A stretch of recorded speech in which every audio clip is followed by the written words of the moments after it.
just gonna mute.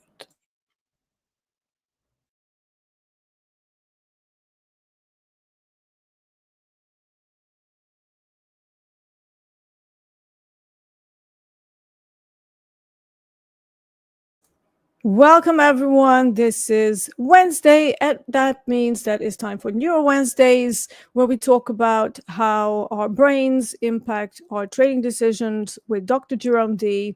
He is number 39 on the big board, so he definitely knows what he's talking about when it comes to trading. But even more importantly, he knows how to teach us how to replace some of our bad habits with better habits. So let's welcome Dr. Jerome D. Jerome, how are you doing today? Good morning. Good morning, Coach Deeyana. Good morning, everybody. I'm doing amazing as every Wednesday. It's Neuro Wednesday. How are we doing? How was your weekend? Mine was very quiet, so lots of sleep, one dog walk, and it was very relaxing. So I don't like to do much over the weekend. I like to use my weekends to rest, not to get more tired, because I think being rested is a very big deal, especially for our brains. So if you spend your weekends going out partying, that might be okay if you're a very young person, but at some point it just gets very difficult to kind of keep up with. So these days I just like to go to bed early, get my blanket, get my water, and snuggle up in bed with all the dogs around me and just watch something with my husband. So that was my weekend. Did you do anything exciting? Sounds beautiful. No, I'm an old wood like you. I believe I like to rest and keep my brain healthy. No, Yeah. actually, on Saturday I had the birthday of like celebrating 1 year young of the baby of newborn of one of my friend. Oh, nice. So that was the event of the weekend. But overall, no, I did rest as well. It's important our Excellent. brains perform at high intensity the whole week, and we have multiple activities, right, beyond trading. Yeah, So we are entrepreneurs and very active individuals, and it exactly. takes a lot of brain power, right, physical and mental energy, and Yeah. you gotta rest. It's like pushing the gas pedal on a car. At some point you gotta stop, right? You gotta Yeah. brake, or Yeah. it's gonna stop itself, right? But you're not gonna Yeah. like it. So Exactly. So Chad, how have you done? Did we do anything over the weekend? How was yesterday? Did anyone catch any of that crude oil action that we had last night? So talk to today is us. FOMC as well. It So brace is. yourselves. It might Yeah. bring back some volume. A lot of actors must be waiting for FOMC today and NFP on Friday. So yeah, trade for Yeah, tomorrow. it's gonna get whippy for sure. Whether we get any dedicated trends, I mean, I don't know. It depends what he tells us in the press conference. And as always, people who are maybe newer to this whole trading game, they think that the rate decision is it. So they're like, "Oh, well, the news is done." But no, the real party is during the press conference when he might give like an off the cuff comment. I mean, actually, Daddy Powell is pretty good at not messing things up. So he's a pretty decent speaker, and he's very good at talking without saying much, which is what a central banker should be doing. Really, just keeping within the narrative. And But yeah, bullish. don't get caught up in the press conference. That's half an hour after the actual rate decision. So really, if you must, I would probably go into a practice account or something. I would not be risking any proper cash because there can be liquidity issues. If I don't think I have NQ on. Yeah, so I don't have level 2 because I don't pay for it. But if we look at Bookmap, I mean, this is very quiet still for NQ. Very few contracts around, and that means during a high risk release, it's very likely that even one bigger player can take the entire order book. So I am expecting a lot of whipsaws everywhere. This hasn't really improved much all week. It's all just 2 contracts, 3 contracts, 5, 6, and very, very thin. I mean, at the very least, you want to see 14, 15, 20. So we're in some doldrums. It's all thin markets expect weirdness, so don't get caught up in that. All right, Jerome, what have you got for us today? No slides. I'm guessing we're going to talk about some interesting stuff, some visualization, Yes. maybe? First, do we have questions from the chat? If chat Mhm. has questions, or if you do have some, we can start there. But otherwise, if you guys want, we can do some talk about continuing the talks from last week and the week prior about being, doing, and having. That's something like in life and in trading as well. So the thing is, we don't get what we want, right? We get who we are, and Yeah. most people, they live their lives in reverse. And in trading, it's exactly the same. People in life, what I've noticed is they say, I want to have more money, I want to have more time, I want to have more discipline. Then they think, oh, once I have that, I'll start doing things differently, and maybe then I'll feel confident, I'll feel happy, I'll feel fulfilled, satisfied, free, at peace. But it doesn't work like that, right? Does it? Definitely Reality, not. Yeah. yes. And reality is it doesn't. And in trading, it's the same, right? It's the opposite, actually. You develop habits first, and then any change or success follows after that. Doesn't work in reverse, unfortunately. You don't, and this is where maybe we can mention like lottery winners. It's a known fact that they have this like almost a guilt that they've come into so much resource, right? So many resources and so much money out of nowhere that they don't really, most of them don't have the skills to actually know what to do with suddenly all of these funds and money and stuff.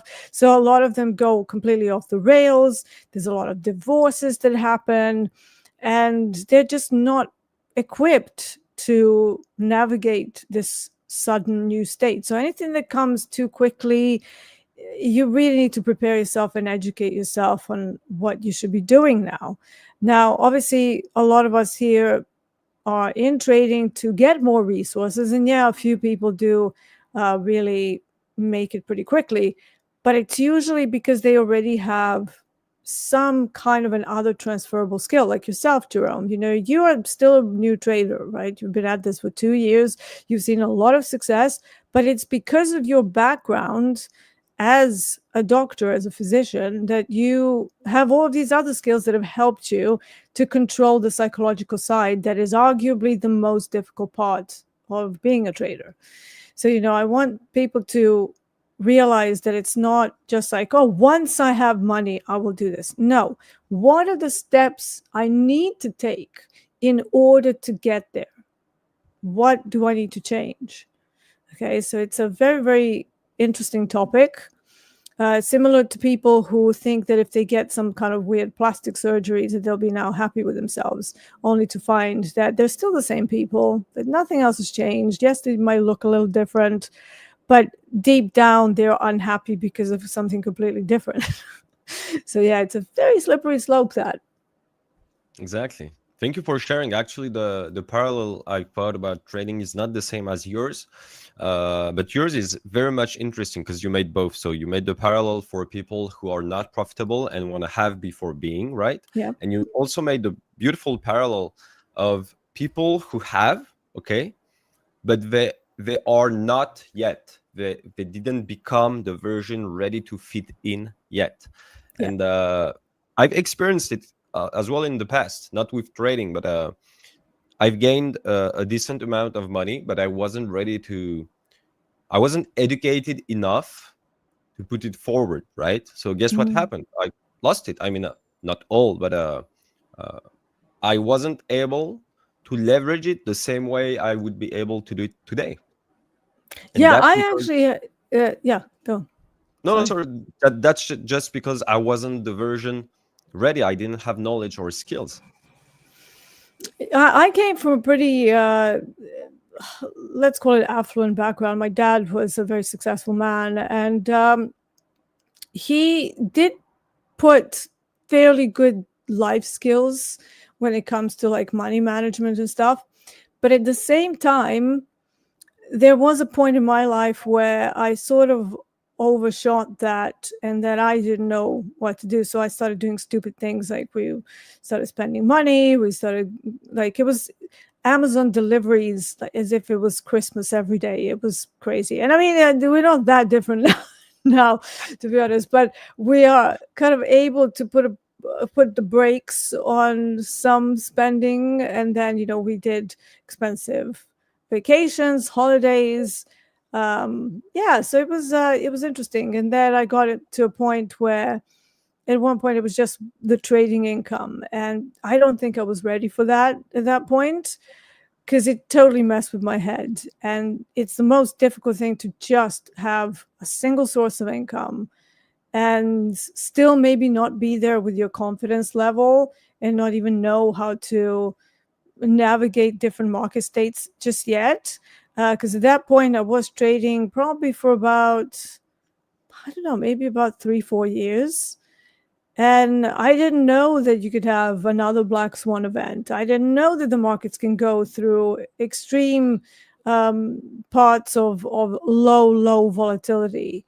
What do you do then? I just carried on doing whatever I was doing up till that point, and it didn't work. So I was like, oh my God, what do I do now? So it was a very interesting journey. And I think everybody who gets to a point where they survive long enough in this industry, the market will definitely humble you. I can almost tell the number of years that somebody's been trading by the way they talk, and the fact that they haven't run into any major issues. We had the first time that I experienced, for example, government shutdown. I was trading Forex, and around about that time, we also had like European austerity measures, and euro dollar was like moving like crazy up until that point. And then Europe got into trouble. Initially, there was a lot of volatility, but then it just started to die out. And then U.S. government shutdown happened, and they do this every once in a while. But for some reason that year, I think it was October 2013, it really had a massive impact on the currencies, and everything just stopped. Literally, like it went from you're having 150, 200 ticks a day to nothing. It was like 10, 30, 25, 30, like a complete overnight change. So I was like, well, what? Why isn't this moving? You learn how to manage yourself more than anything, because you have to look inward. It's nothing that you can do about the markets, right? The markets will do whatever they want to do, but it's how you behave during those times that's ultimately going to make you or break you, if that makes sense. Beautiful. Short Life Hacks is in here. I love it when we have him in the chat, because he's somebody who comes from an institutional background. He is a former institutional market maker, and always great comments. He says, that's me, Amazon every day, and return what I don't like next week. Wow. Yeah, that's funny. And then he goes, I've been humble almost 20 years and running. Yeah, exactly. Everybody who's been in this game. That's beautiful. TradeBitSex is a good question. Good morning, he says. I always appreciate the segments with Jerome. Jerome, do you have your own channel now? Oh, thank you. So yeah, I announced 2 weeks ago now, I believe, that I will start my own socials. So here's what's happening. I am preparing the contents I'm going to release, but as much as my intention is high, I am in the midst of a lot of progress and evolution in the medical company I am building. So before I prioritize, of course, this project, I didn't put on hold creating my socials and my YouTube channel. Hopefully, I will be able to do it this weekend. Otherwise, it will be most probably in August. But yeah, July is corrupted now. But yeah, it's I had a lot of great news from a professional perspective concerning medical stuff. So I had to focus on that. So I believe people would understand. But believe me, I'm working also on the backstage on the contents I'm gonna release and product. So it's qualitative enough. So it should be released in August. But thank you for asking. Amazing. Yeah. Watch the space, right? So looking forward to to watching you on YouTube and following you on socials as well. I don't think we have a dedicated channel of somebody who is relatable, also a bit younger. You know, we have the older psychologist, which is cool. It's great, but I think people would relate more to you because you have a certain way of talking, and obviously you're closer in age than some of these other psychologists, and they all have very good information. But I do think there's something to be said for relatability. That's just my opinion. So it would be nice to have somebody who is fresh and, you know, has a nice fresh perspective on everything, and is also a trader. Like you're here with us in the thick of it, right? You know all the the problems that everybody else is having, and you have very good solutions to them as well. So it's awesome. That's what we try to, hopefully. Yeah. Definitely not the best technical trader, but I tried to share as much as possible, as you said, the strength of my background and the weaknesses of it as well, because the main goal is to identify your strength and weaknesses, right? So you can work on them. Yes, that's my mantra. If you see my pro dev program, I'm literally all about know your strengths, but then fish for your weaknesses and then tackle them one by one. That's literally stuff that I talk about throughout the entire program. Yes, I will run through concepts and technicals, but I'm always like, you know, but it's down to what you are perceiving as your biggest weakness. Then you go from there, tackle that, then find some more, then tackle those. Just don't do it all at once, because that never works. Short Life Hack says, I witnessed about 3 flash crashes and the limit downs of COVID. Crazy thing is, you always were worried about your last day when a firm blows up, but you still survive. Yeah, I had a similar situation where the first firm that I went to for an apprenticeship, it was Infinium, and they had some issues that I wasn't aware of at the time. So they actually closed down shop a year later. They got sued by employees. It was just a whole bunch of mess. So I don't know exactly why things were happening, but it was very tricky. I do believe they let off a number of index traders as well. So they had a whole bunch of them. Suddenly they let off like 11% of their traders, and things just started going south. So you start getting worried, and you know, and then again in 2020, the same thing. You know, you have COVID, and you know, a prop firm shuts down shop, and you're like, well, what am I going to do now? Yeah, luckily, I always had sort of Topstep and then other prop firms as well to fall back on when they all started popping up. So things were a little easier. But before all the prop firms, you really didn't have any other options, right? You would just be like, okay, so now what do I do? You have to find a job, right? So you have to find a new prop firm. You have to start again. And yes, you might have some track record from the previous job, but the end, you know, the story is that you always have to start again whenever you switch prop firms. So that was a stressful time for sure. I also, like you, Short Life Hacks, I've been through 3 Black Swan events. Like a year into my trading, we had the credit crunch, but that was actually good for my equity. It wasn't good for the world, but I did very well because it was just like crashing, right? And then we had a massive turnaround with introduction of quantitative easing. And, you know, crude oil was in crisis in 2014 as well. So I went through that. Then we had European austerity measures. That was a crazy time. We had the previous Trump presidency. Again, super crazy. Euro does nothing, then goes absolutely nuts. Same thing with crude oil. Crude oil was very, very reactive to Trump comments last time. Very reactive. Like any tweet that he would do, we would get craziness for the next sort of 15 minutes, and then it would all settle down. So there was opportunity. It was very similar to what we're seeing now. Obviously, we had COVID. That was madness on a completely different level. Crude oil went to negative, like never happened in the history of the markets.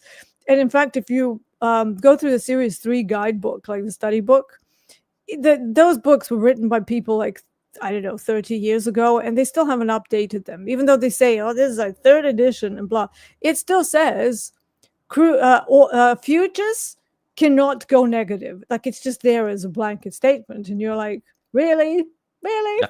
Finra? Okay, because what I've witnessed is something quite different. But yeah, Stephen, it is not gold; it is natural gas. So NGU is natural gas. September. Right. Do we have questions, or do we? Okay, we continue? do have questions. Okay. How did you find balance between trading and life outside of the charts? Do you have it today? And how important was it for your growth? Any tips for someone still searching for it? Very nice questions. Yeah. I mean, for you, it's been 18 years, so it's a whole different thing. But I think I can relate to that. So when I started trading, I approached it like a side activity, right? Not instantly as a business. I didn't have the mindset I have today. So I was learning. I was giving it a try, yet seriously. So I put 1, 2, 3 hours a day. Not every day, but I try to. And if you know my story or don't, I used to trade 1, 2, 3 months, then fail, then do 2 months, 3 months of break, then come back to the ring like jab, jab, jab, jab, jab, jab, and then fail again, and then break, do a break again to regenerate and reflect on.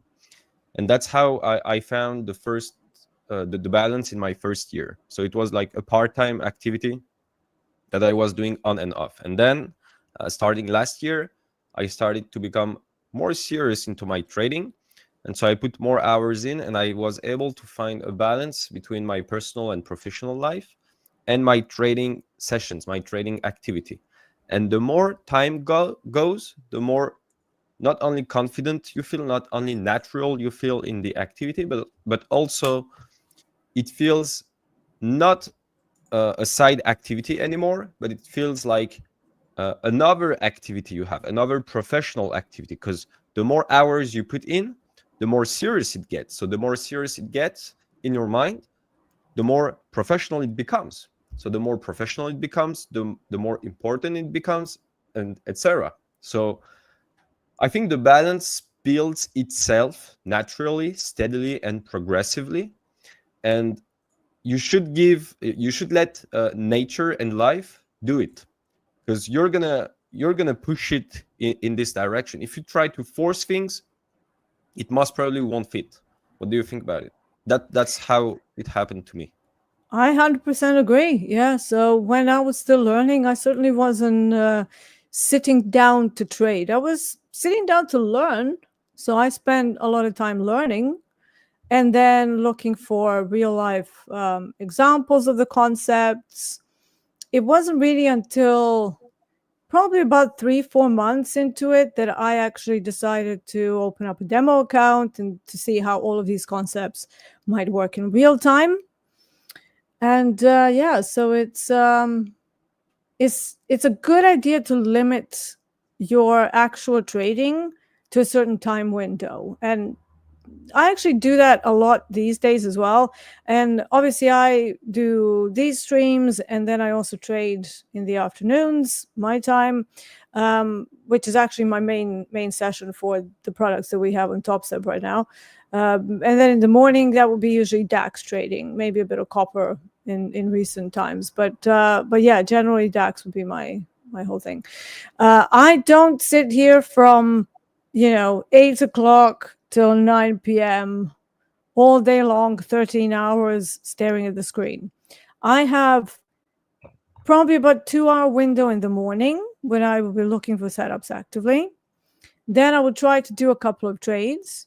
Once that's done, whatever happens, I will then walk away for a few hours and come back after the initial balance of COMEX and NYMEX. So usually after my 3 p.m.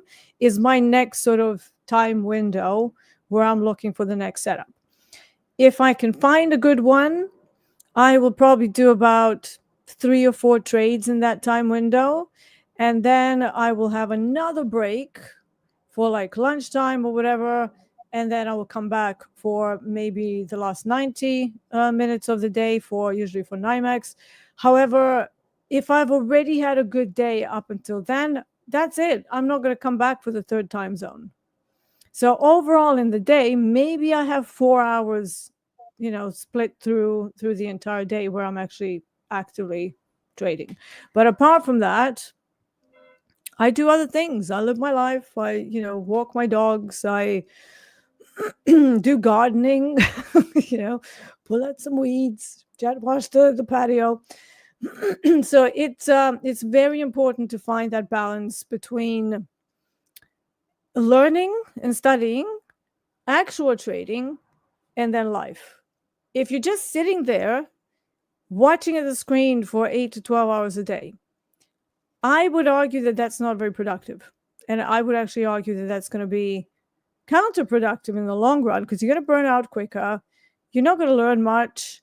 And your brain just goes all weird after about 2 hours. So we can only really keep our focus for about 2 to 3 hours at a time.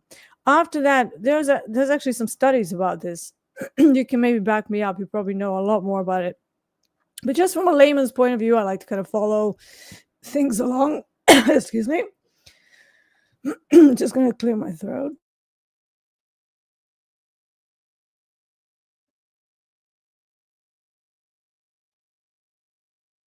Granny D over here with rabbits and frogs in her throat.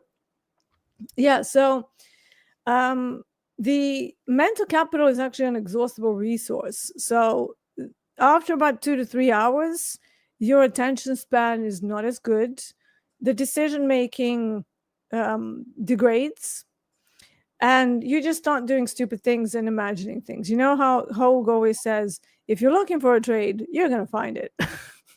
So if you sit there for 12 hours, yeah, you're going to do a whole bunch of stupid trades that you maybe never intended to at the beginning, but because your mental capital just keeps getting more and more exhausted, you start making less and less good decisions. So be aware of that.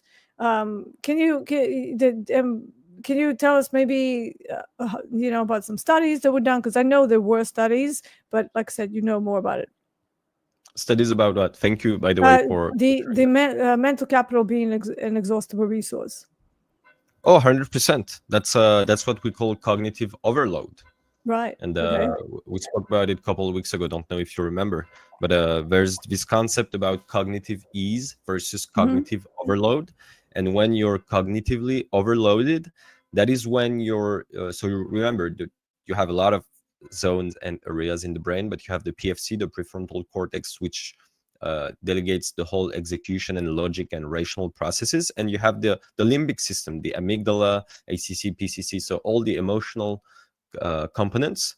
And when you have a cognitive overload, the limbic system, the emotional system, takes over. And that's very interesting. You mentioned gardening, because I had an analogy today with gardening. So basically, what we speak about today, for example, Napoleon Hill, he called it a definiteness of purpose. Carl Gustav Jung described it as individuation.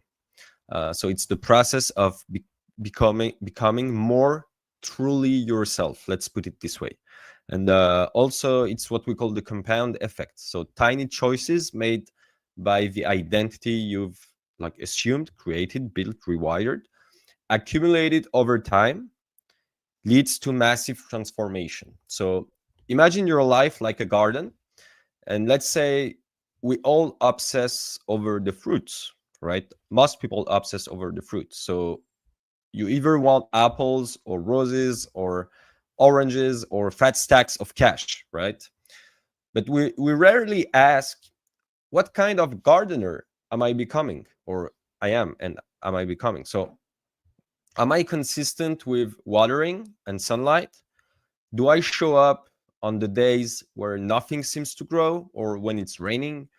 And the nervous system, it works exactly the same, because it's the environment where all action begins. So you can't out harvest a nervous system that is stuck in survival. You can't, you said planting weeds, right? So you can't plant flowers and water weeds. So you become a master gardener by showing up when it's inconvenient, because that's when identity is forged, right? And in the brain, it's the same. So the PFC is the CEO of your life. Okay, it's the part of you that plans, reflects, prioritizes, makes logical decisions. But if your emotional brain, so your limbic system, is taking over the show, then the best option kept, the best strategy will feel impossible to execute. You will say, oh, I don't feel like it, or I'll start it tomorrow. But what's really happening, what your brain is telling you is, my system is trained to be the person I've always been, not the one I want to become. And remember, if you've been with us previously, if not, then it's a reminder. We operate on automatic patterns. Okay, we have patterns, a lot of patterns, automatisms in our mental, in our brain, in our being, in our identity, and we repeat them, we operate them unconsciously. So let me ask you something, to you, D, and to the chat. If someone followed you around for a month, for 30 days, and had to guess what your values were based only on your actions, here's the question. What would they say you believe about yourself? Because your beliefs live in your behavior, right? Not in your Instagram bio, not your morning journal, not your emotional state on a good day. So who you are is not what you feel, right? Who we are is what we repeatedly do. And that's the B part. Well, interestingly, I do occasionally meet new people, occasionally.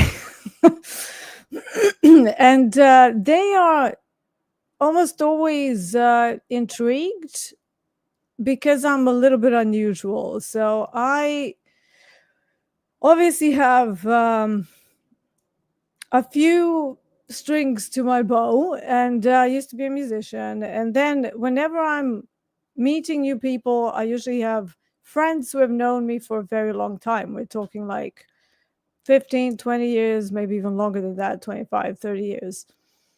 So usually somebody will say something about me. It's like, oh, do you know she played with Rod Stewart? And I was like, oh, God, okay, great. So that tends to like paint them a picture. But if somebody was just literally following me around, and they would realize that I care a lot about my dogs. I'm a huge animal lover. So some of my daily activities are pretty boring, actually, very boring. You know, I don't know. Yeah, I do a bit of trading. You know, I write some emails. I don't freak out over trading or business. So there's nothing in my life is consuming me to the point that I'm not able to have enough time. And I actually worked really hard on that, because there was a time in my life where I was working 16, 17 hours a day. It was like, like make videos, do this, answer calls, call other people, do trading. That it was all very, very hectic. But these days, it's literally like I've learned how to take time out to do some other things, and to, like I said, spend time with my dogs. You know, we don't have that many years with them. Dogs, if you're lucky, live for 15 years. Some of them only 8 or 9, but most of the time you'll probably get about 12, 13 years. But it just goes by so quickly. So to me, it's very important that I spend time with my animals. I'm a huge animal lover. It's also very important to me to spend time outside, to be in touch with the nature, and to just be enjoying the world around me. So I'm not sure what that would say about my values, just maybe that I'm probably a lot more balanced than some people. They wouldn't necessarily see anything monetary, I don't think. I still drive the same car from like 9 years ago. Don't really care much about that. I love my car. It's a Mini Cooper S. It's very fast, very cute, and very good for what I need. But yeah, I don't know whether they would actually derive anything from my life values, apart from that I'm a huge animal lover and a crazy dog person, because I've got 8 of them. What does that tell you? Jerome. Well, that tells me a lot. That tells me first you're humble, so that's beautiful. Second, we're always biased. So to the Yeah, for question, what sure. would they say you believe about yourself? You can't really answer, right? No, no. But by the way you perceive yourself, I can tell you're a very careful individual. You have a big heart, and you I am reflect very this careful. love, this empathy. I can say you have a lot of empathy. I mean, I believe, For or not, animals. for animals. For Perhaps animals, you don't yes. like humans, so you don't want to produce empathy for humans, but you can, right? I'll be honest, I don't like most humans, but there are a few that are very I'm just gonna Knew it. put I it all knew it. out there on the internet. Yeah. So I've been a musician for a long time. There's some interesting characters in that world, let's just put it that way. And I don't know, the older I got, I just got very selective with people in particular. And I'll be honest, I do enjoy dogs a lot more than most humans. However, there are a few people that are incredibly close to my heart, and I would give them everything, every single piece of me, whatever they need, whenever they need it. Unfortunately, when I was younger and I wasn't really filtering who was around me that much, because we're not very selective when we're very young. So I got taken advantage of because I always wanted to help people. I always wanted to, you know, be there for them. And then some people really took advantage of that. I didn't particularly enjoy it. I thought it showed a very ugly side of people. Because then when I needed something, they were nowhere to be seen, of course, right? So I learned not to maybe give myself to people who don't really deserve it. Let's put it that way. So I've become extraordinarily selective. These days, you also have a lot of flaky people where they don't respect your time because everybody's contactable at any part of the day because of the mobile phones and stuff. I don't like that. I actually despise that. I don't like the fact that if somebody said, yes, I'm coming over, and then, I go and buy like whole bunch of stuff for the barbecue, and I do I do cook like on my day-to-day basis. I never cook. Like it's an air fryer or microwave, like I said, to short life hacks. But if we've got somebody coming over, I will, make a nice bit. I'm very big on salads, so I make like my Mediterranean salads, and they take a while. You need to marinate, you need to chop everything up, then you need to maybe throw on some meat on the barbecue and stuff. So, we would always try to be like nice hosts. And then a couple of times it just happened. Somebody calls up or texts, even worse, texts you an hour before they're supposed to be here. So they're supposed to like already be on the way. And they're like, oh, yeah, sorry, I can't make it. That's like my pet peeve. So that's why I'm just like, no, don't do that. And if somebody does that to me, it's a huge trigger for me. I'm like, you don't respect me. And I will give them a lecture. I will be like, you don't respect my time. I did all this work. I went out to the shops. I bought all this stuff for you. And now you're just like, oh yeah, F it. I'm not even turning up. It's like respect other people's time. So I'm very big on respecting other people's time. And I want my time to be respected as well. So whilst I am I'm somebody who will, like I said, give myself completely to somebody if I care about them, I will not be taken advantage of, and I will absolutely set my boundaries, which is maybe something that comes later in life. I don't know, but that's how I am. I can be very unpleasant if somebody doesn't respect my time. That's very nice, very interesting. Thank you for sharing. Yeah. But yeah, I resonate with you. I Yeah. perhaps like a bit more people, but I don't like a lot of people because yeah, unfortunately, a lot of people put their ego first, and they Yeah. don't care about like humanity and caring about others. So yeah, if you're a mean individual, I'm not gonna be mean with you, but I'm not gonna be gentle or kind, or I'm Yeah. not gonna interact with you. I could be kind, and I would, but I'm gonna try not to interact as much as possible with you, and just live yourself, right? Who do you hang with? Who do you Yeah. vibe with? What energy do you share on a daily basis? And what is the environment you grow in, and what is the environment your mental, your mind, your temple, your brain grow in. What do you feed yourself with? So just to get back to the markets quickly, because I'm watching this crude oil, I do think we're going to have a reversal today, because I think that was an overreaction on basically nothing, just Trump extending the time for Putin to sort himself out in blood. So it's like, yeah, great, but what did we actually do? It's like, is it a war? No. Is it? So I'm thinking, maybe some shorts, and I'm seeing that we actually have a big player here. Most of it is thin, but then we have 148 contracts sitting just underneath 69. I would think that's significant. So if we get up there, 68, 98, 69 is a round number, might be an interesting area where we want to see some shorts re-engaging. We also have the inventories, I think, today. So that's a little bit of a wrench in the works. But again, keep an eye. Let's see what happens with the 148 contracts. Crude oil sometimes will shy away from those levels as well. But yeah, just crude oil might be interesting to trade today. Also, it's not nearly as reactive to FOMC madness as some other things. It still reacts, but it's not going to be like whipsaws all over the place. Everybody freaking out. So it might be a good alternative for some calmer trades today. But yeah, interesting. We'll see. All right, let's have a look at the chat. Paul H says, Jerome, I need bury the brain mug in my life. So do we. So do I. So do I. Yes, I love mugs with like mascots and stuff. I actually usually have my Bob mug. So that's quite nice. And if you ever come up with bury the brain mug, I'm definitely getting one. I'll do one. Yeah. I'll send you one as well. Yeah, I'll buy it. No, I'll buy it. Come on, it's just a mug. No, please. It's fine. Yeah, Barry will sign it to you. No, just kidding. No, I want you to sign it. Short Life Hack says back.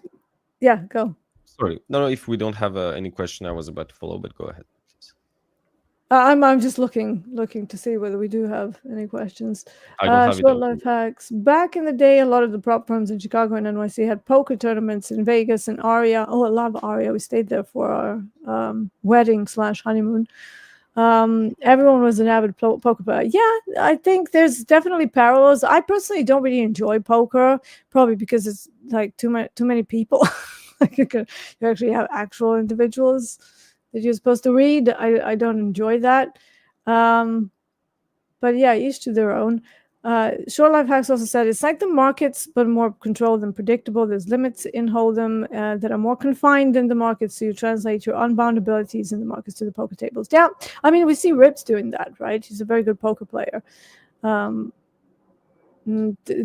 a lot of parallels. Yeah, to me, I would think that the markets are more structured, because there's still a random component whereas, I don't know, for me, markets are not that random. But I suppose if you're very good at reading people and like kind of knowing the tells and being able to figure out what their next move is, yeah, poker can be pretty fun. Short Life Hack says Cooper S manual, baby. Well, I actually have automatic, and my husband is not happy because he loves manual gear, stick gear, however you say it in America. We call it manual over here, so I don't know. Same. Yeah. All right. Okay, I think Paul H is asking what time was the earthquake. I saw it this morning, but that was just the news. I don't know what time it actually happened. Do you know, Jerome?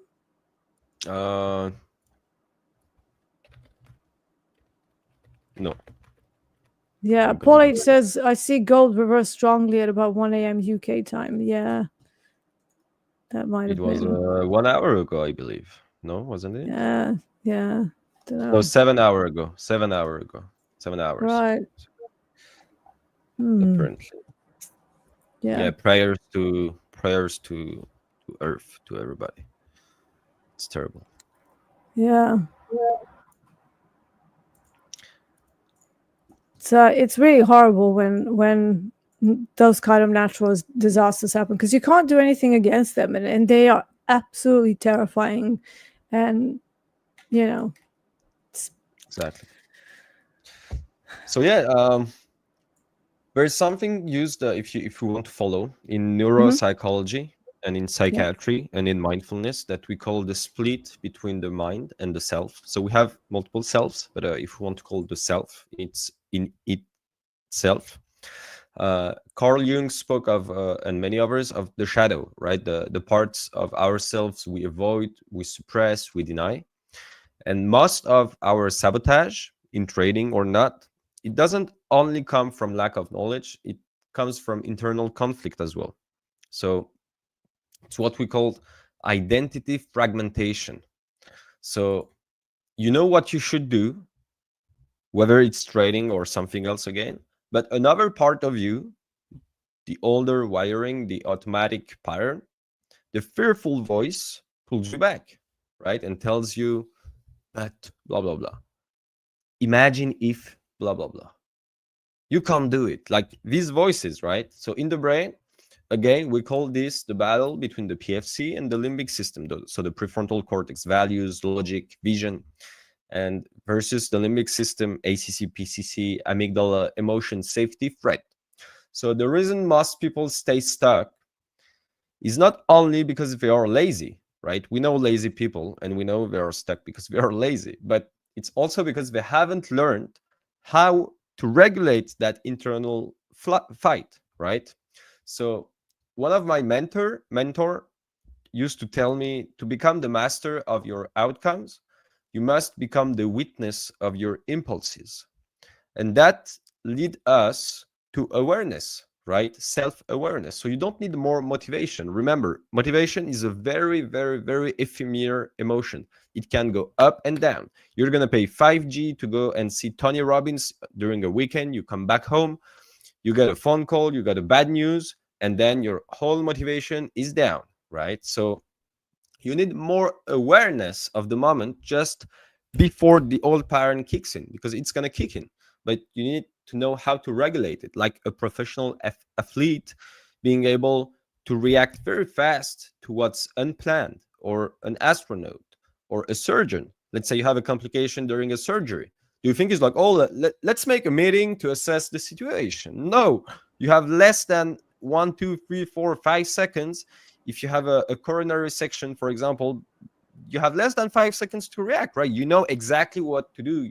You know automatically what to do because you've been trained for it, right? You've been trained. You've been And wired. if you are a surgeon and something goes wrong, you don't panic even more and then start slicing even more. Which is what would be the equivalent of when a trade doesn't work out, you start trading more. It's like, no, something went wrong.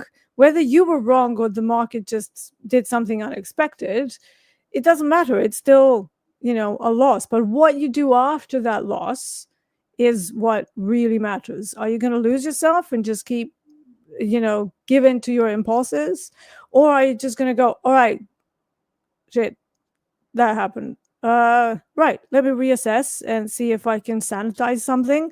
It's the same process. This is why I actually have a lot of medical professionals in my personal coaching, a lot of engineers, but a lot of doctors as well. And it's precisely because you have to work under some very stressful, high pressure situations and yet maintain your clarity and calm. You just, you get trained that way. So you don't freak out when something happens. And I've noticed that across the board, whenever I'm working with somebody who is a physician, they are all very different in their reactions than some of the other professions.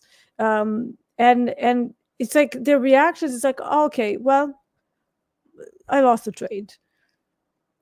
And then they talk it through. They don't just go, oh, I'm going to do another one. It's remarkable to see that level of control in like a single profession across the board. I think I've yet to meet a doctor who's a bit grasshoppery and just can't control themselves. It's really odd.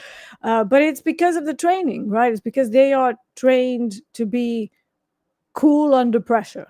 And trading, like somebody says here, Morton Doug says, I'm astonished on how trading triggers those basic instincts. Yeah, that's exactly what it is. And if you've never been trained to get out of yourself at that moment and to look at things objectively, you will forever be locked into your limbic system just going crazy. And then you mentioned the negative voices.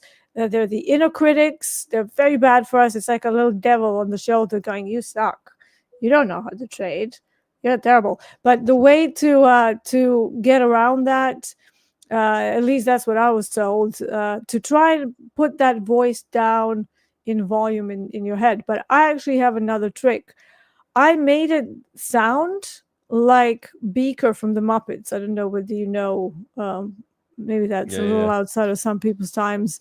But Beaker, in case somebody's a little bit younger, Beaker is this dude. And he sounds like, me, me, me, me, me, me, me, me, me. So I made him into that. So anytime I hear my inner voice, which doesn't happen nearly as often these days, but it used to when I was still learning. So anytime I hear my inner voice going, you don't know what you're doing, I just meant, you don't know what you're doing. You don't know what you're doing. And then it just loses all power over me because I'm like, it's just Beaker being funny. And then it just doesn't affect me anymore because I also like the do you subscribe to the idea of like Socratic questioning? Is that something that you believe what in? questioning? Sorry? Socratic questioning. So I don't know whether it's called the same way in French, but it's basically whenever there's somebody who's extraordinarily depressed or they have a very low self-esteem. So they say things like, oh, nothing ever works for me. You know, that victimhood mentality, or, you know, oh, why do I think the things always happen to me and I will never achieve anything, or I feel so stupid, or blah. You know, people who are exceptionally negative in their skills and their brains, really. Okay, those big boys have now moved down at 68.74, just kind of tracking them. Are they chasing? I don't know. They might be, like they were up here and now they're suddenly down here. Yeah, interesting. So credit questioning is basically going through a person's life and then finding actual things that they have achieved. Like, for example, if a woman has children, they'll be like, well, you have children. Are you proud of yourself having children and, you know, taking care of them, and they would usually go, yes, I love my children. I'm very proud that I've been able. And then it's basically dragging them back to reality rather than going, oh, I've never done anything. I've never achieved anything. Socratic questioning is about presenting them with realistic facts that are true, things that they have achieved and that are very big things. And then it makes them kind of come down off of their negative self-talk and stuff. And it's actually very positive in the long run to cure them from this victimhood mentality and negativity they've been stuck in their entire lives. And there's always something positive. It's like, do you speak another language? Well, how did you learn that? You know, you didn't just learn it. Okay, some people are bilingual, but most of us have to work on, you know, learning another language. Yeah, that's an achievement. You learn how to speak another language. It's massive, right? So things like that. That's called Socratic questioning. Maybe it's called something different in French. No, Do it's you? yeah. Thank you for clarifying. I googled it, and it's actually used in CBT, so cognitive and behavioral therapy, and yeah, it's used to make aware of the situations of people. So yeah, it's great, amazing. Thank you for explaining. Yeah, I'm sure you have another name for it. Yeah, no, it's called questionnement socratique, so Socratic questioning. Same. Yeah, so it's the same, and I just wasn't aware of it. My brain would know, but I forgot.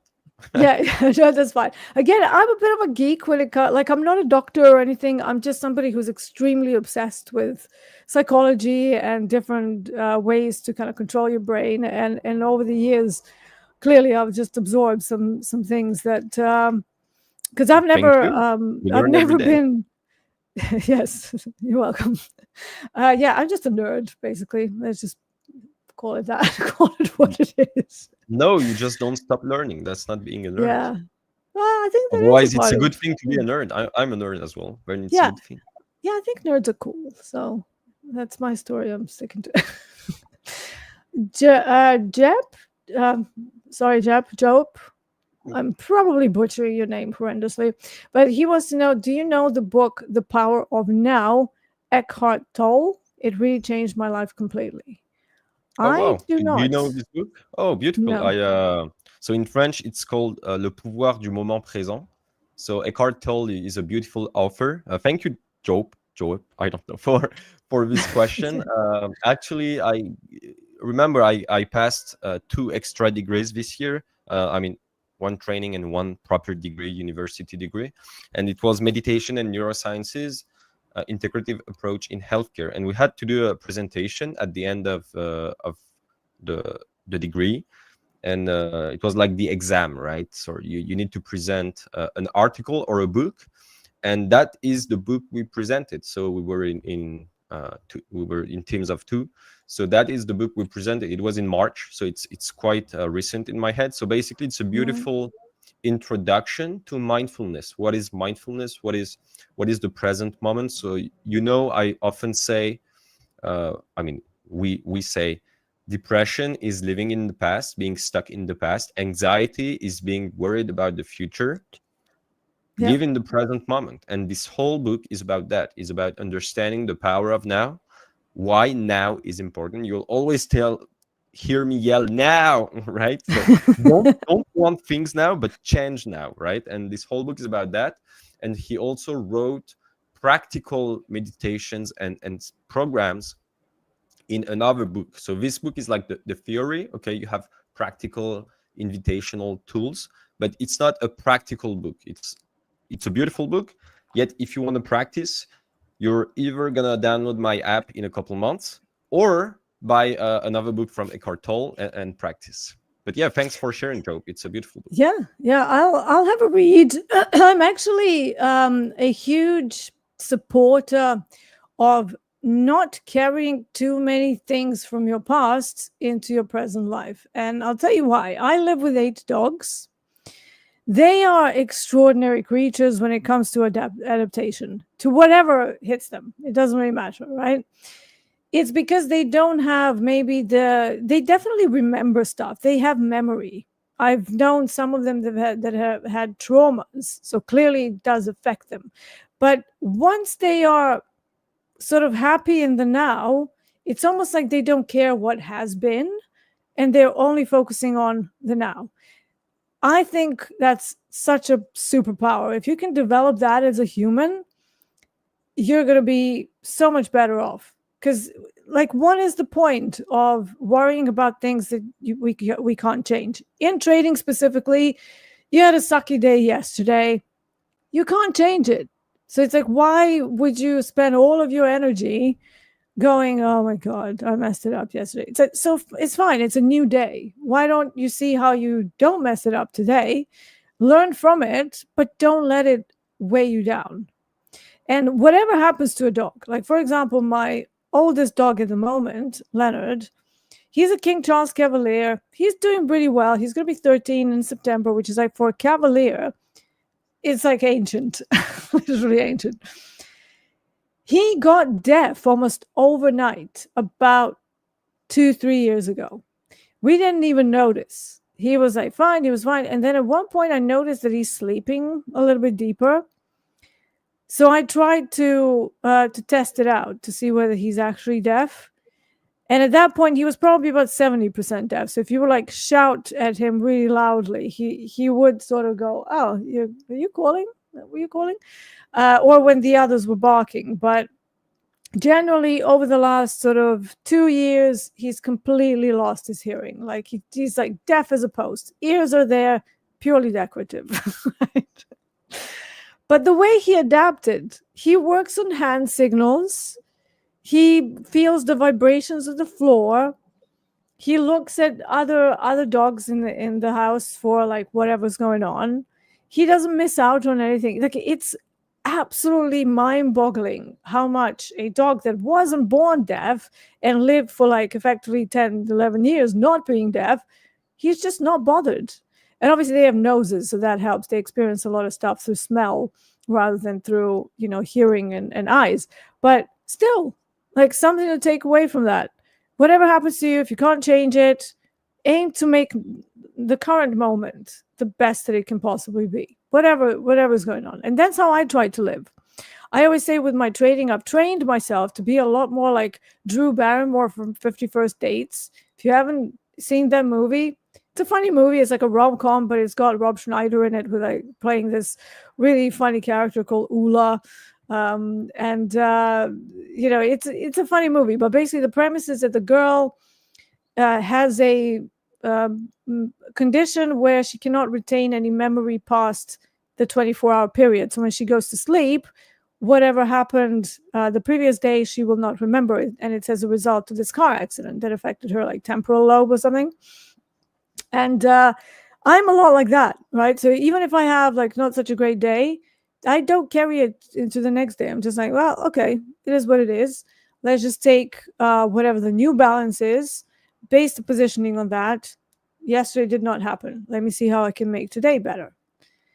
So if we can develop that as traders, I think that's really powerful. How do you feel about that, Jerome? 100%. Thank you for sharing the analogy with your doggy. I love when you do that.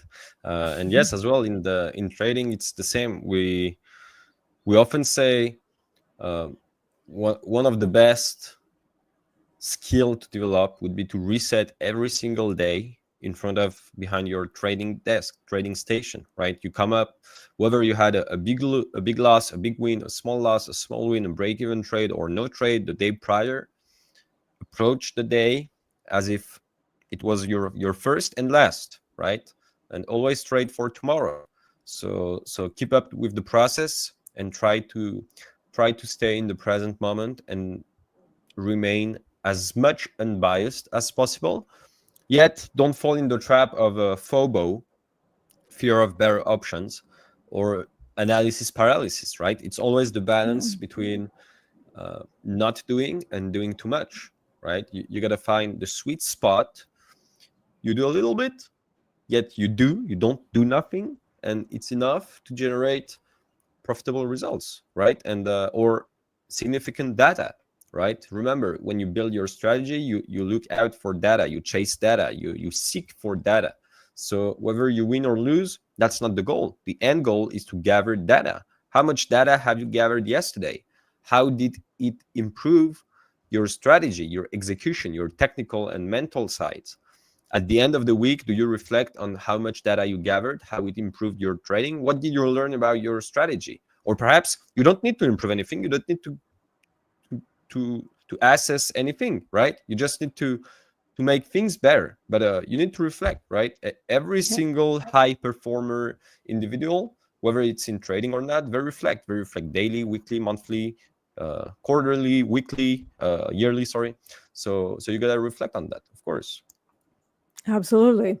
I think that when it comes to setups in particular, I do have, let's say, some fancy tools that might seem a little bit scary to some people who have not been maybe trading for that long. Like, let's say you just got in 3 to 6 months ago, you stumble across one of these streams and you get a bit confused. It's like, what is this value area and this? But it's all about trade direction, level, price action. It literally boils down to that. Or order flow, whatever you're looking at. So I look at both, but it's that simple, right?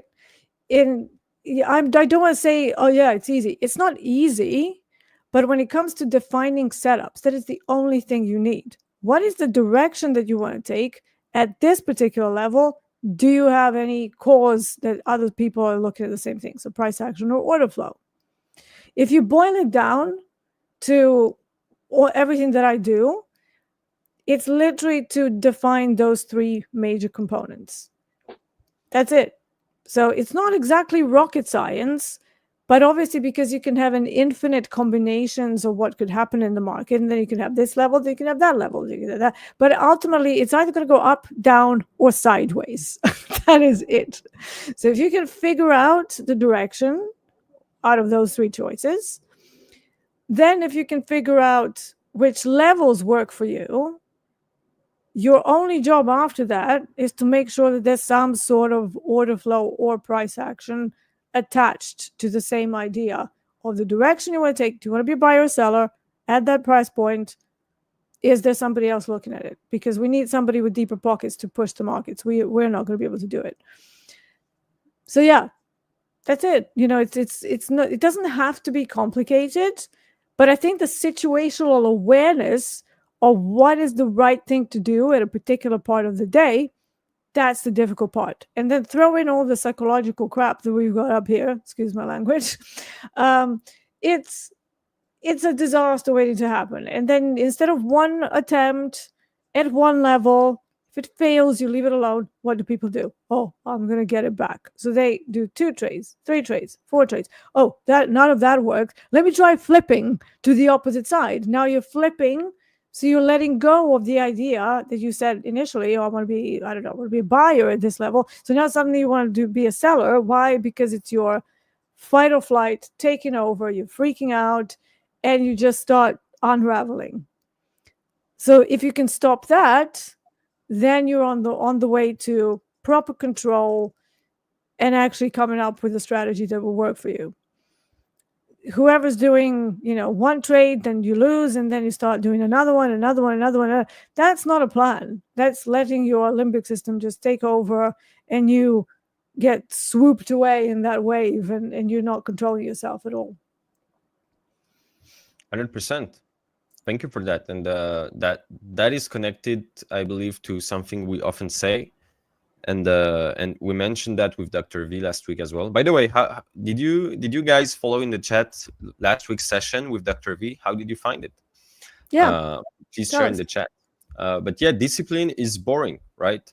But it's not pejorative. It's something real, right? But it's boring only to the untrained nervous system. So the thing is, we've mistaken dopamine for meaning. So we chase what's new, what's quick, what's exciting, what's shiny, not because it works, but because our brain's reward system gets hijacked by novelty, okay? But freedom, real freedom, it comes from doing what fulfills us, what matters, regardless of how you feel in the moment, right? So discipline is precision. When you're at university, you gotta be consistent and disciplined and committed and dedicated, and nobody is gonna tell you gotta study, right? Either you're gonna do it or you're not gonna pass, right? So it's not a punishment to study. It's being accurate. It's being aligned with yourself. It's not being motivated. It's being aligned, right? It's executing. So it's the skill of choosing your future over your feelings.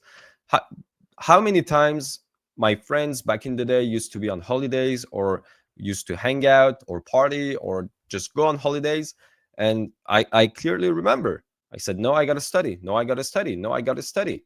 And I used to show up not when it's sexy, but when it's essential, right? I used to show up not when I didn't feel it, but when I need it.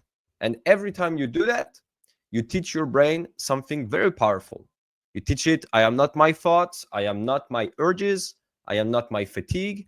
I am the one who decides who I am, moment by moment, day by day, trade by trade. So let me ask you, who are you becoming? Not in your dreams, not in your journal, but in your micro decisions, right? In your evenings, in your mornings, in your setbacks. Because everything you do, everything we do or avoid, because not doing is doing, right? As Hope would say, what doesn't happen is as important as what does, is a vote for who you believe yourself to be, right? We cultivate, we nurture, we feed the selves, the identity we live, right? And what about growth? Growth is not about becoming someone else. I mean, it could be, but it's more about, or it could be considered more about removing everything that is not you or part of you, every fear you inherited or that grew against your will, every story you borrowed, every habit you never questioned, yet you kept replicating them. Like Napoleon Hill said, you either control your mind or it controls you. So if you want success, if you want clarity, if you want strength, if you want confidence, then you got to decide right now, right? Not next week, not 2026, right now, to live by how you design, not by like what's default's life. What do you think about it? I agree. That's in many ways my life philosophy. That's how I did everything in life. When I decided to move countries, I simply called my mom and I said, I'm leaving. And she was like, what do you mean you're leaving? And I was like, I'm done. I'm moving out. And she said, but it's a difficult thing. You're going to be all alone in a foreign country. I said, I don't care. I've had enough. I'm leaving. And I did everything in my power to make that happen. I'm very much kind of head through the wall once I get something in my head, and I do not allow anybody else to derail me. I've obviously had arguments with people in my life over the fact that once I set my heart on something, it's going to happen. But it's gotten me pretty far. It's gotten me to some points that were maybe quite impossible for some people. But, in my life, I've had success as a session musician. Everybody told me, Dee, nobody from Serbia can actually do anything in the UK or whatever. Guess what? I got a session agent. Took me a while, but I got a session agent. And I did some very big gigs. I mean, Rod Stewart probably being one of the most recognizable out of all of them. But, I also played with a girl that calls herself Edie. She dated James Marsden for years. I was in her first band.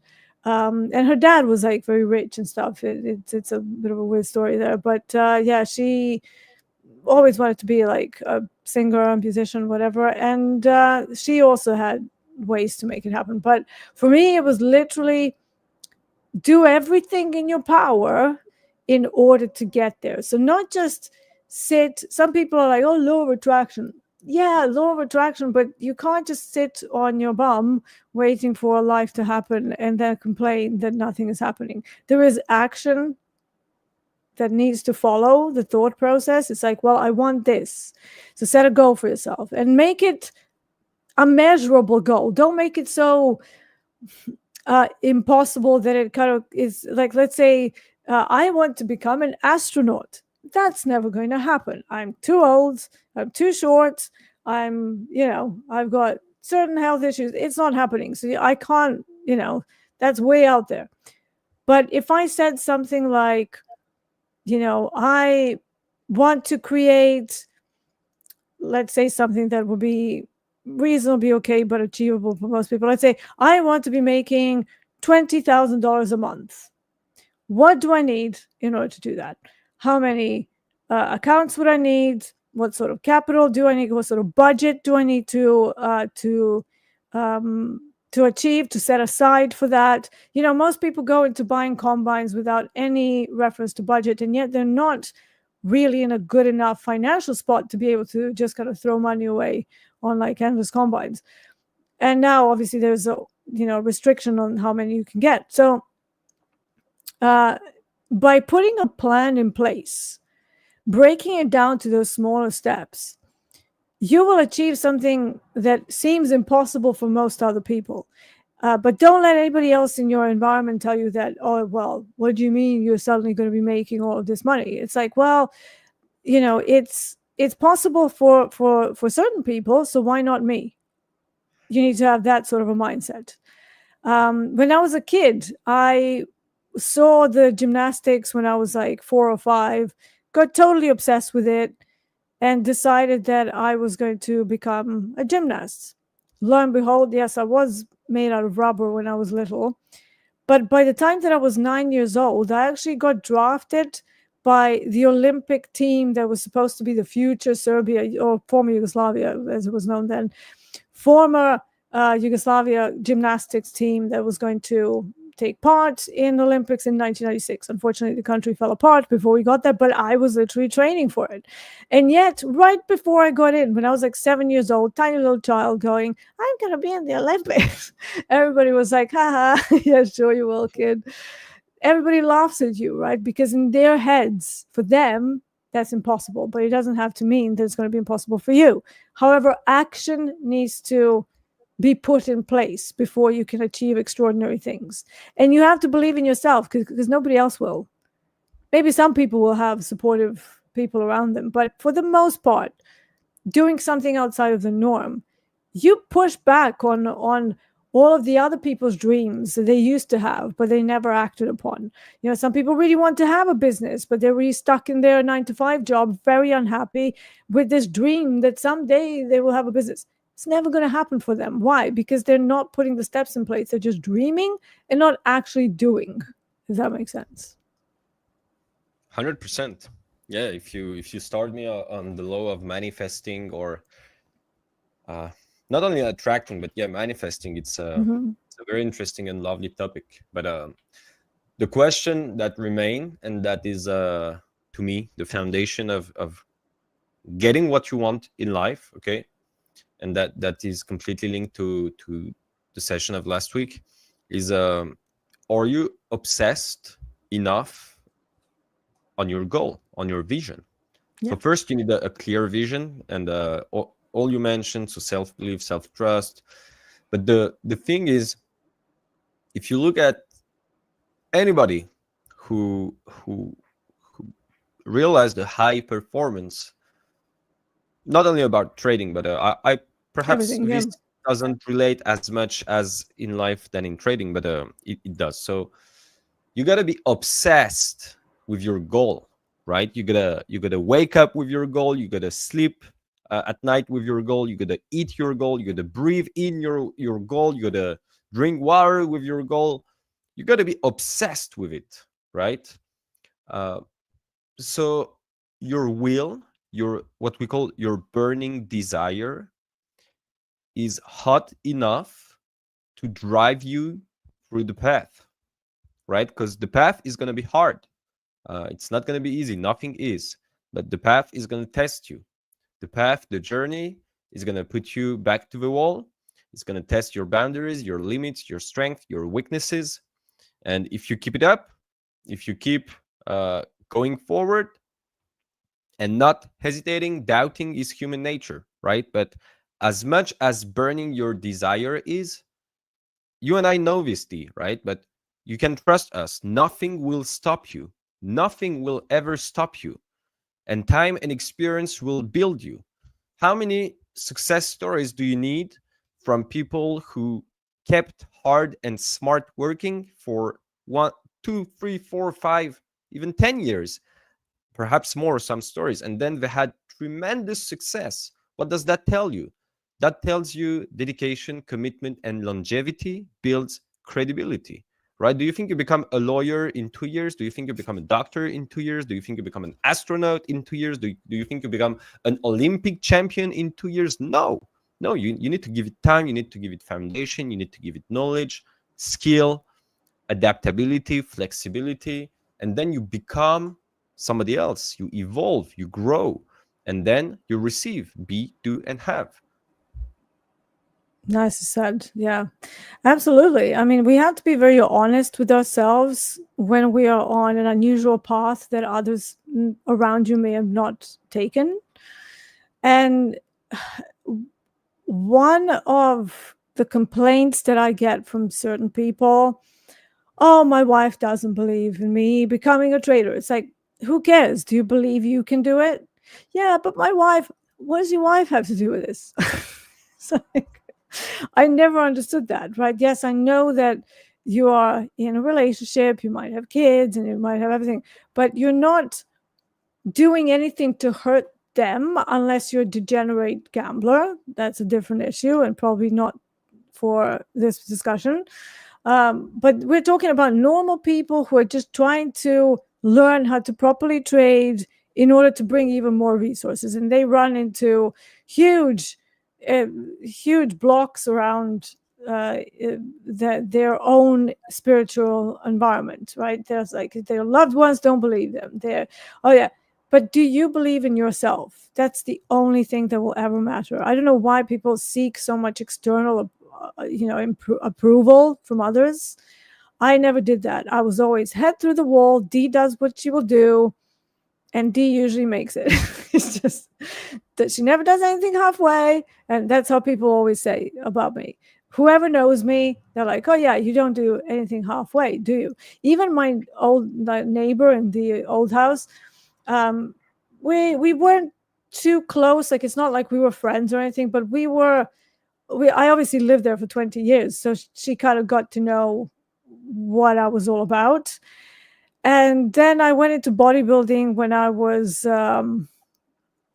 like 35, 36, and literally in like 9 months I was like, I'm going to compete in bodybuilding competitions now. So obviously she saw me go through the whole process, and to me bodybuilding is not necessarily about, oh my god, look amazing. It's about mental discipline. It's about pushing your body to its absolute limits where you're like barely living because you're so tired, everything hurts, and yet you're still able to achieve whatever you want to achieve. So it's a huge testament to your self-discipline. How long can you keep this up? And to me, that was the challenge. It had nothing to do with, oh yeah, let's look buff and let's look cute in jeans sort of thing. It was all about mental discipline versus your body. Like, how far can I push this before I'm totally knackered? That is And then beautiful. she saw me like when I was towards the end of it. I probably did like 10 competitions, and then around ninth competition I already started to feel like, okay, I proved my point. Okay, I need to stop. And she saw me at that state. I was very thin, obviously. I mean, I'm not exactly fat anyways, but it was like skin to the bone with full muscles, big dark eyes because I was exercising 3-4 times sorry, 4 hours a day, 6 times a week. So she asked me, she said, oh, so do you like not drink coffee now? And I was like, what are you talking about? I can't live without caffeine. And she was like, oh, yeah, of course. How else would you be doing this? So I was like, yeah, caffeine is like a food group at this point. And I was really proud of myself, but I also kind of knew when it was time to stop. I kind of won about 7 trophies out of the 11 competitions that I've been a part of. And quite a few of them, I either won my category or I placed like in the first 3. So it was like very successful for me, wildly outside of what I thought it was possible.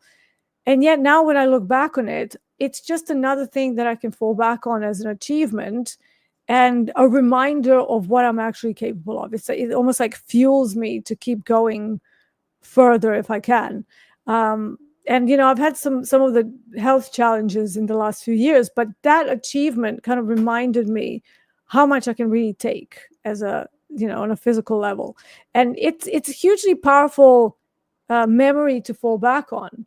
That's why I did it. I want to push myself. I don't want to be one of those people that you get to the end of your life and you have any regrets. If I want to do something, I will do it. And I know that when I'm very old, I'm on my deathbed, I know that I will be completely content with my life and everything that I've done. That was actually something that I thought about when I kind of studied some of the Jewish philosophy of living. I was just intrigued how they look at life and how they live. So one of the exercises that was in that book was to imagine that you are on your deathbed and to look back on your life and to go, am I happy with everything that I've achieved? Like, it's gone, it's done, your last day. Would you be happy with what you've achieved up until that point? And if the answer to that is no, I would put some really big changes in the next few years in order to change the outcome of your thought process at that point. Do you ever think about that, or am I just a little bit nuts? No, thank you again. I love your mindset, but I feel you're biased by your own advanced psychological mindset and being as well. Because I feel the same. When I was younger, I thought everybody thought the same way I used to think, right? And I was like, yeah, the world is going to be great, right? And then you realize, no, not everybody thinks the same way, and no, not everybody likes you either. And some people Oh, I know that. dislike Yeah. you for no reason as well. Yeah. And Yeah. we realize it, right? Sorry. So when we realize it, we become selfish, but in a good way. That means when I'm obsessed with something, I don't have problems with cutting off, not ties, but like focusing, isolating, like an hermit, right? Focusing on my task, and whatever happened in our past, whatever I got told, I stayed focused, right? You mentioned you had some limiting thoughts coming from your environment, yet you focus, you followed, right? You're like, okay, if you think I can't, then you must be right, but I'm gonna prove it wrong, right? You tested it, you gave it a shot, you followed your gut, your intuition, right? And that's where the magic sparks from. When you do you know where the word intuition comes from, by any No. chance? No. It comes from the Latin root. I think it was in 1509. I might be wrong, but I guess the century is right. So it's Poincaré who gave a beautiful definition. So he was a famous mathematician, and he said, so intuitio etymologically means from within to the outside. Okay, from the Mm-hmm. within to the outside. And basically, intuition is accessing something that is within, like enabling, aligning, like your being, your feelings, and other things. And then you have this eureka moment. Oh wow, I found it, right? We all experience that at some moment in our lives, right? You think of something, sometimes perhaps it's gonna resonate to somebody. uh, if you sleep at night asking to yourself, okay, like a problem or something you are facing, and you ask for finding the solution, have you ever found yourself waking up with the solution in mind? Did that ever happen to you? Perhaps it didn't happen a lot of times, perhaps once or twice in your life, but that's something that's interesting. That's about dreams, about subconscious, and self conditioning, etc. So we are touching very interesting topics here, spiritually and in the brain, and that's what define what you build and what can't be taken, right? So let's say when everything collapses, yeah, sorry for the bell sounds. It's if you hear them, it's from the church. It sounds every Yeah, you're half not an hour. So imagining it, Alexander. It is a bell sound. or somebody, yeah, it's every half an hour on fast markets. We were like, do we hear bell sounds? And I was like, It's like, yes, you hear bells. It's me. so yeah, when you lose everything, when you lose your profits, your likes, your followers, your possessions, I mean, not losing, but when these fade, what remains? Not your balance capital, your inner capital, right? Mental Yeah. capital, your self-trust, your capacity to act with power, with presence, with purpose. And this you can train, right? This is trainable. You don't need to get lucky. You need to build the kind of like of mind that doesn't wait for motivation, doesn't wait for alignment. It moves from alignment. Okay, it doesn't wait for it, it moves from it. So you don't chase validation. You said, I don't understand why people chase it. That's another topic. But you don't need to chase validation. You move from vision. You don't fear failure, you learn from it. It's a whole mindset. So let today be the day you stop waiting to have and instead become who you were meant to be or who you want to be, right? And that's the whole foundational difference between being, becoming, and having, right? At the end of the day, do you judge or reflect on your day by the seeds you've planted, or by the crop? Sorry. by the seeds you've planted, right? You don't crop every single day. So at the end of the day, do you what you received, or who you are building, what you built, right? And it's a very, very different mindset. I mean, if you fully focus on who you are and who you want to be, you can trust me, everything else will flow. When you are a student, right? Do you focus on having your degree? No. You know you're gonna get it, but you know you have like 3, 4, 5, 6, 7, perhaps up to 10, if not more, years of studies to achieve it. Yet you know every single year is a level, a layer, a step you gotta go through, you gotta reach, and you're gonna learn a certain amount of knowledge, a certain amount of skill. You're gonna integrate them, implement them, and then you're gonna pass the next step. And then you're gonna stack on the foundations, the layers. But if you want to boom, I want to have it all at once, no, it's going to collapse. It's not going to fit in, right? So it's progressive, it's steady. And so is trading. And I wish that more people would realize that. So instead of going, well, I want to make it yesterday and I want this payout now, but you see that they don't quite yet have the skills to get there and they want it. They want it now. And I'm like, well, that's great. But again, it's a progression.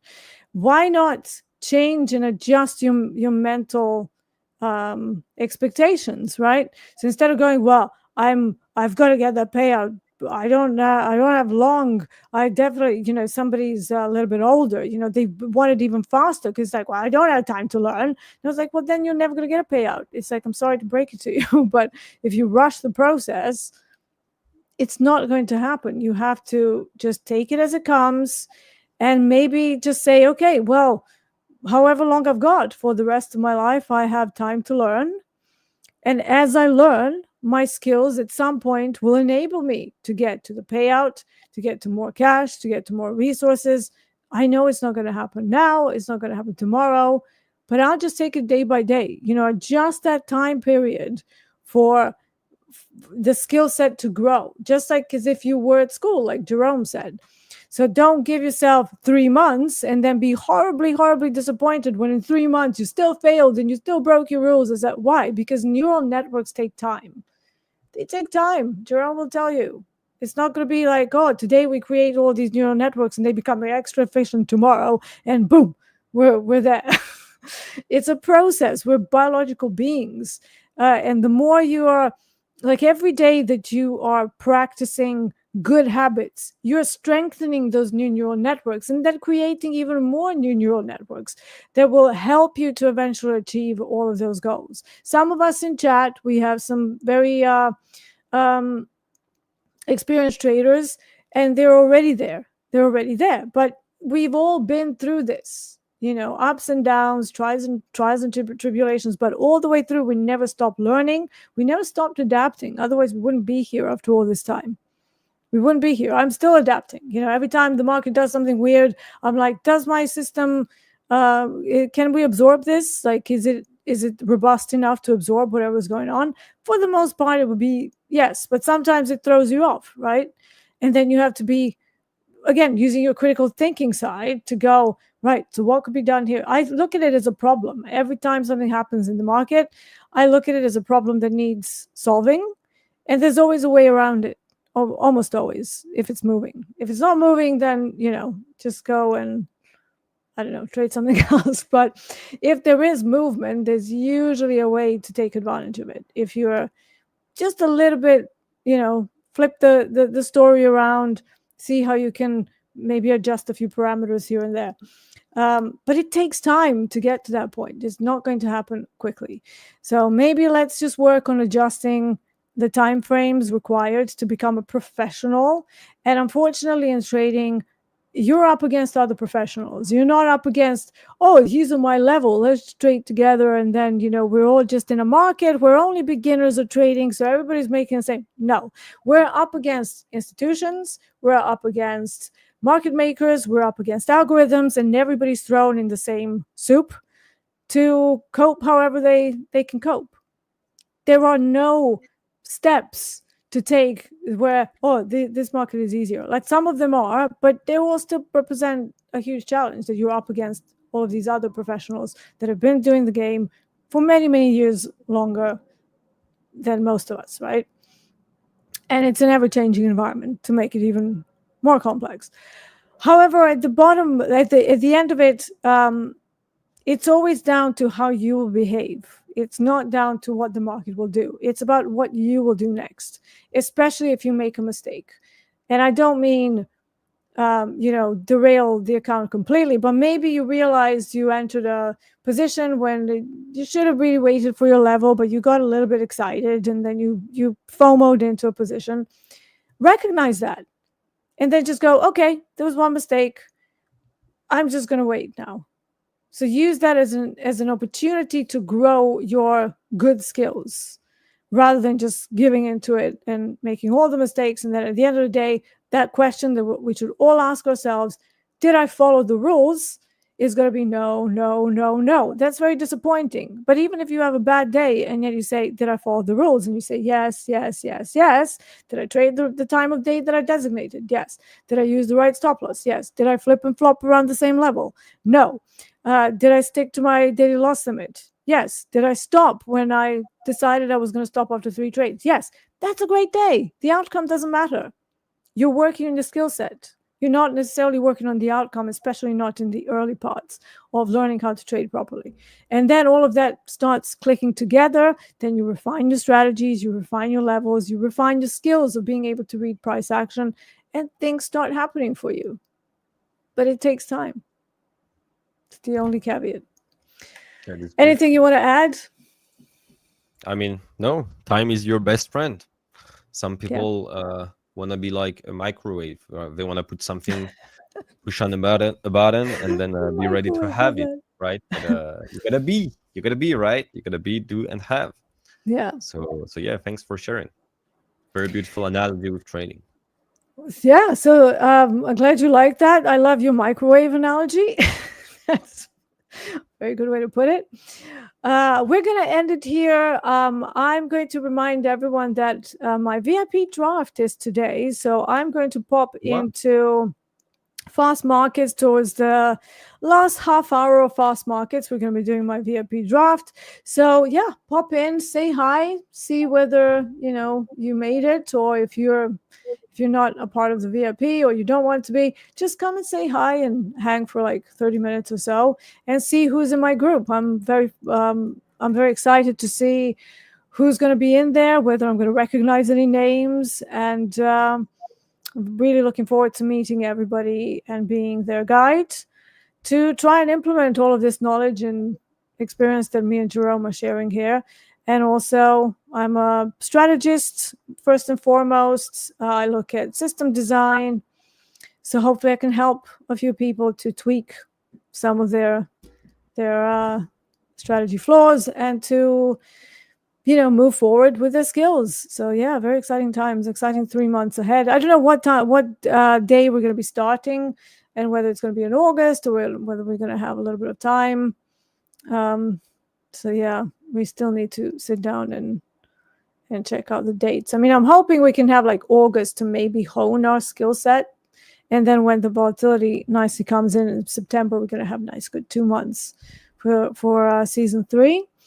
Until then, I am going to remind you that it's FOMC and NFP on Friday, FOMC today. So maybe use this time to not trade actively, or if you want to trade actively, open up a practice account. Probably not the day to be messing around too much with too many trades.